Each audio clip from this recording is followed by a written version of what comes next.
नमस्कार विद्यार्थी मित्रांनो.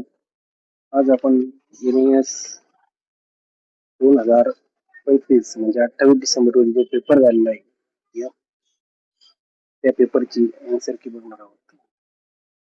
तर सर्वप्रथम आपण संच ए मधील मेंटल ॲबिलिटीज बौद्धिक क्षमता चाचणी या संच ए मधील काही प्रश्नांची 1 ते 50 प्रश्नांची उत्तरे पाहूया.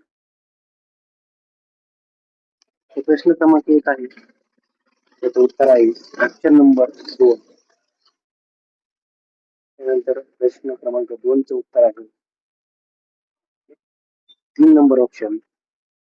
प्रश्न क्रमांक 3 चे उत्तर आहे ऑप्शन नंबर 1.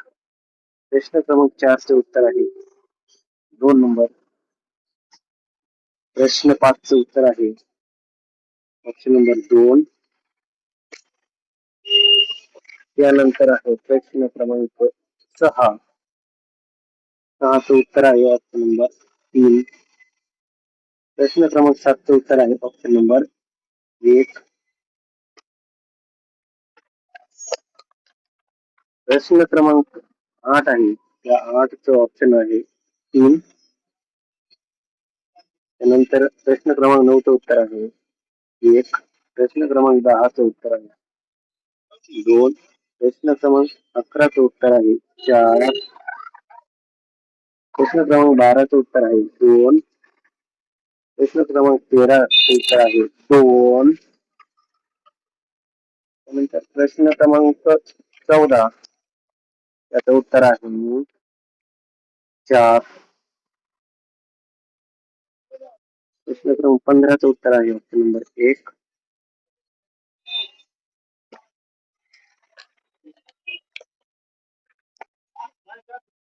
चे उत्तर आहे प्रश्न क्रमांक 16 चे उत्तर आहे 3. Option number 3. 17 चे उत्तर आहे ऑप्शन नंबर 2. 18 चे उत्तर आहे 3. 19 चे उत्तर आहे 2. 20 चे प्रश्न क्रमांक 20 चे उत्तर आहे 4. 21 चे उत्तर आहे 3.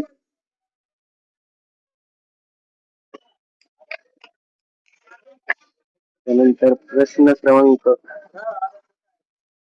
22 चे उत्तर आहे 3. 23 चे उत्तर आहे 4. 23 ऑप्शनचं उत्तर आहे 3. 25 ऑप्शनचं उत्तर आहे 2. 26 ऑप्शनचं उत्तर आहे 3.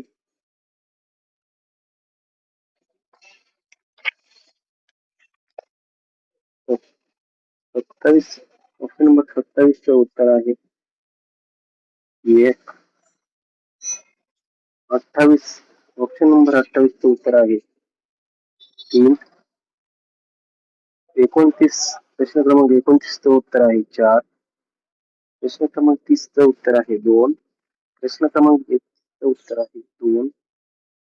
प्रश्न क्रमांक 32 चे उत्तर आहे 3. प्रश्न क्रमांक 33 चे उत्तर आहे 2.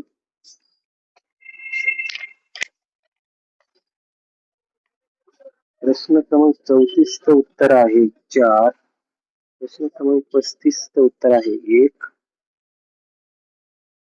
प्रश्न क्रमांक 36 चे उत्तर आहे 2. प्रश्न क्रमांक 37 चे उत्तर आहे 3. प्रश्न क्रमांक 38 चे उत्तर आहे 3. प्रश्न क्रमांक 39 चे उत्तर आहे 1. 40 चे उत्तर आहे 4. 41 चे उत्तर आहे 1. 42 चे उत्तर आहे 3. 43 चे उत्तर आहे 3. 44 चे उत्तर आहे 3. 45 प्रश्न क्रमांक 45 चे उत्तर आहे 3. 43 चे उत्तर आहे 2. 47 चे उत्तर आहे 3. 48 चे उत्तर आहे 4. 49 चे उत्तर आहे 3. प्रश्न क्रमांक 50 चे उत्तर आहे 1. तर विद्यार्थी मित्रांनो, या ठिकाणी फक्त आपण ते 50 प्रश्न संच ए मधील ऑप्शन बघितले आहेत. उर्वरित प्रश्न आपण नंतर पाहू. तसेच नंतरच्या नंतरच्या व्हिडिओमध्ये आपण प्रत्येक प्रश्नाचं विश्लेषण पाहू. धन्यवाद.